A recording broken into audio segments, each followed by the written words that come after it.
ما فيني خبركن قديش طيبة هيدي البيتزا. رح اعطيكم كل التفاصيل، المقادير وطريقة تحضيرها، لانه هيدي كمان فينا نحطها بالفريزر. يعني اجينا ضيوف على غفلة بدنا نحط باللانش بوكس، بدنا ناخد معنا على الشغل، بس بنشيل من الفريزر وعلى الفرن وبصيروا جاهزين. خلينا نبلش بالطريقة. اول شي عندي كيلو طحين. بستعمل all purpose flour، الطحين المتعدد الاستعمالات، وانا هون عم بستعمل الاورجانيك بحبه كتير.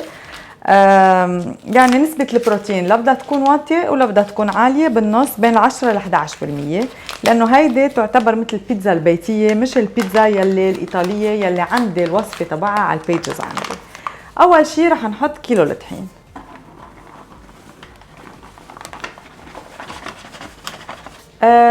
ورح زيد كمان معهم ملح. لكيلو الطحين حنحط لهم 20 جرام من الملح. السكر رح احط 10 جرامات، ورح نحط 11 جرام من الخميرة الفورية. إذا عندكم خميرة فريش حطوا دبل الكمية، يعني 22 جرام. هلأ رح بلش اخلطهم ونزل عليهم الزبدة. عندي 170 جرام من الزبدة المقطعة يلي منا باردة ومنا دايبة. عم نزل الزبدة شوي شوي لحتى تنخلط مع كل الطحين. المي لازم تكون باردة مسقعة منيح. عندي بطاطا سلقتها منيح وطحنتها بالمولان، يعني صارت كتير ناعمة، تهرسوها منيح منيح منيح. وعندي حليب بارد تقريبا 20 جرام، رح زيدهم بس لحتى اتاكد انه الزبده مع المواد الجافه انخلطوا كتير منيح. هلا بنزل البطاطا المهروسه، عم بقشرها، ورح نزل فوقهم الحليب. وهلا رح نزل نص لتر مي مسقعه مثل ما قلت.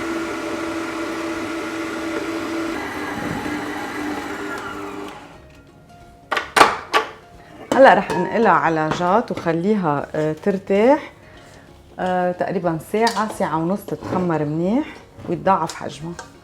بهالوقت يلي العجينة شفتوا لأنه فيها زبدة بيطلع الجات نضيف، لا لزقت ولا شيء. بهالوقت رح حضر صوص البيتزا اللي كمان كتير بتطلبوها مني. خلينا نغطيها وارجع بلش بصوص البيتزا.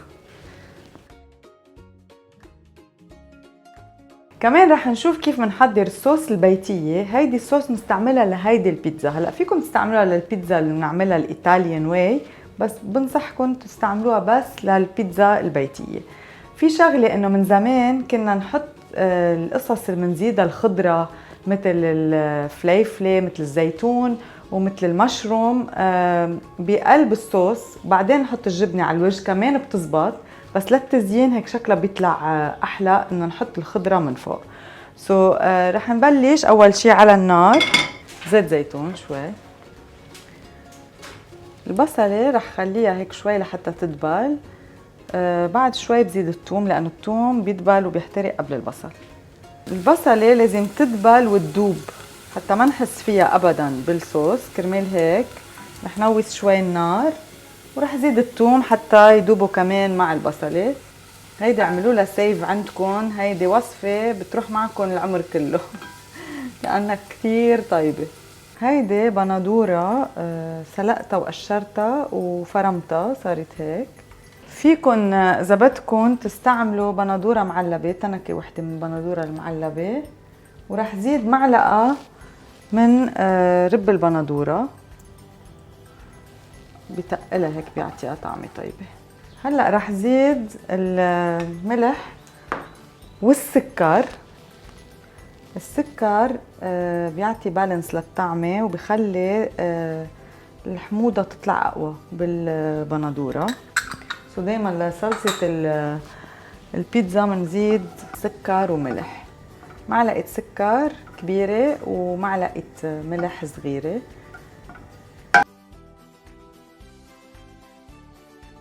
صوص البيتزا بتركها تقريبا تغلي شي نص ساعة لحتى هيك تتسبك منيح على نار هادية، وبزيد لها الأوريغانو والبيزل حبق مع الزعتر بس بعد شوي. وبعدين بس تبرد بكون العجينة طلعت نبلش نحضر. بهالوقت أنا رح استعمل نوعين من الجبنة للبيتزا تبعي اليوم، ولحتى يطلع شكلهم مرتب رح استعمل قطعتين. عندي وحدة شوي حجمها كبير ووحدة أصغر، هيدي رح أقطع فيها العجين وهيدي رح أقطع فيها الجبنة. وعندي نوعين من الجبنة، عندي الموتزاريلا اللي بتجي سلايس، وعندي الجريير أو الإيمانتال طيبة كتير بتطلع هي الميكس للبيتزا. فينا نحط كميات متساوية وفينا نحط جريير أكتر أو موتزاريلا أكتر. هلأ يلي رح نعمله إنه رح نجرب قد ما فينا نستفيد من السبيس حتى ما يروح عنا هدر. ما في شي بيروح هدر، بس هلأ للشكل حنقطع الجبنة هيك هو رح احطهم على جنب. هلا بعدين بعمل صينية بالباقيين وبحطهم عليها. وهودي الموتزاريلا نجهزهم قبل بوقت.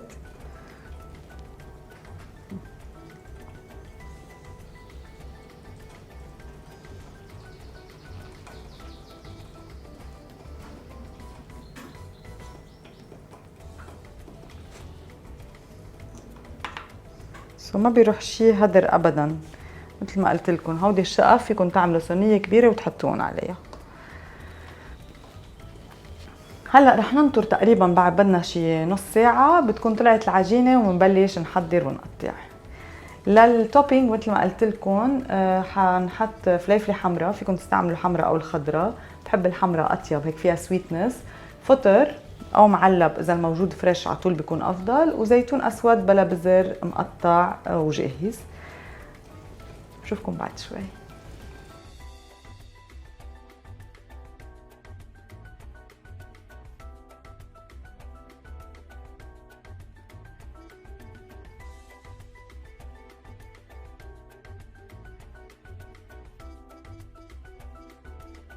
هلا رح زيد الاوريجانو والبيزل الحبق والزعتر واتركهم عم ينخلطوا كلهم مع بعضهم تقريبا ربع ساعة وبعدين بطفي.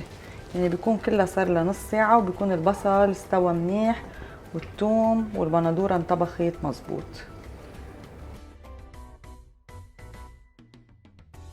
وهيدي بعد تقريبا ساعة ونص. شوفوا العجينة، شو رأيكم؟ بسم الله ما شاء الله، العجينة بتجنن. يا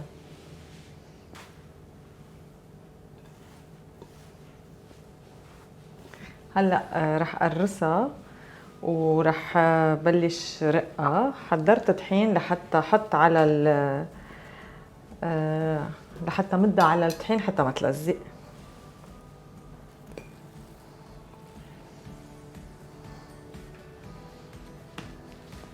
رح احضر صينية كمان بحط عليها شوية طحين وبحط عليها العجين يلي ما رح استعمله هلا.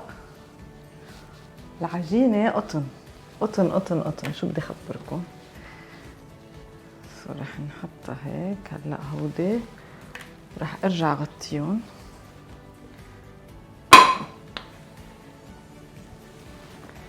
رح غطيها شوي حطهم على جنب. وهيدي هلا رح رقها وجهزها لنعمل منهم ميني بيتزاز.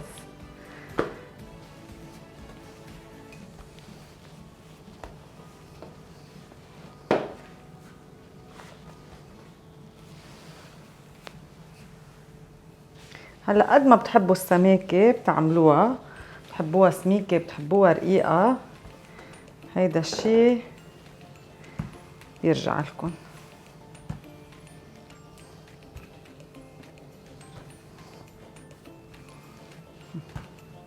انا رح اعملها شوي سميكه طيبه بتطلع.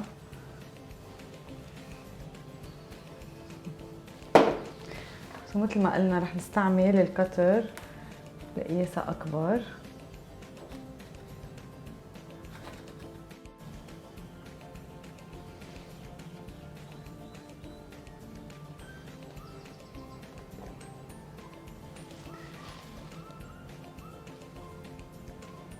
هيدي الريسبي بتعمل تقريبا 100 قطعة، بين ال90 وال100 قطعة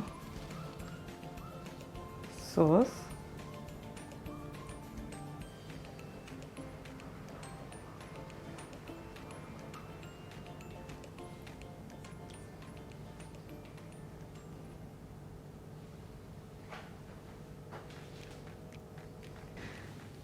حاخد جبنة الإيمانتال وجبنة موتزاريلا. سو أول شي رح احط لاير من الإيمانتال، فيكن تعملوا موتزاريلا مثل ما قلت لكم، بس فيكن تعملوا إيمانتال بس اللي موجود عندكم، بس الميكس كتير طيب. هلا رح احط هيك عليهم شقفة من الفطر،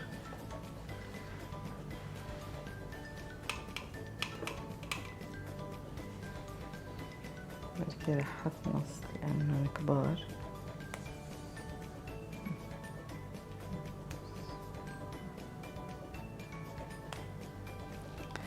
شقفة من الزيتون. هلا ما تقولوا لي كفوف مكفوف، هودي رح ناكلهم انا والعائلة، يعني ما بدها كفوف، بس نكون عم نشتغل بالمطعم بنبقى عم نلبس كفوف وعم نحط بونيه على شعراتنا، بس هلا انا عم صور لكم فلازم نكون هيك مزبطين الوضع.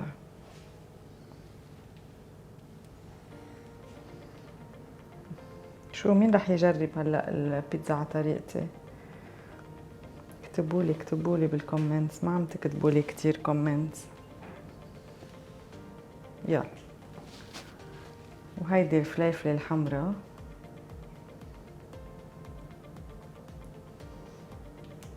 شو قلتوا عن الالوان؟ حلوين.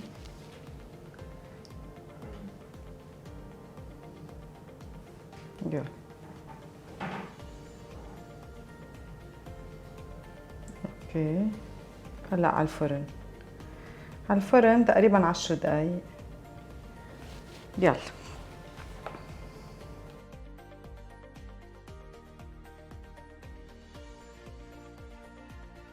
حضرت لكم وصفة ميني بيتزا أنا عملتها اليوم، عندي ناس على العشاء وقلت بدي عم صور. سوري. ميني بيتزا. Can I have one? أكيد رح خليك لتاخدي منهم بكرة على المدرسة، شو رأيك؟ شو؟ So good. Good؟ هول بتحبيهم؟ يلا نتعرف على الطريقة، بس أنا بدي دوق قبل ما أرجيكم كيف حضرتهم.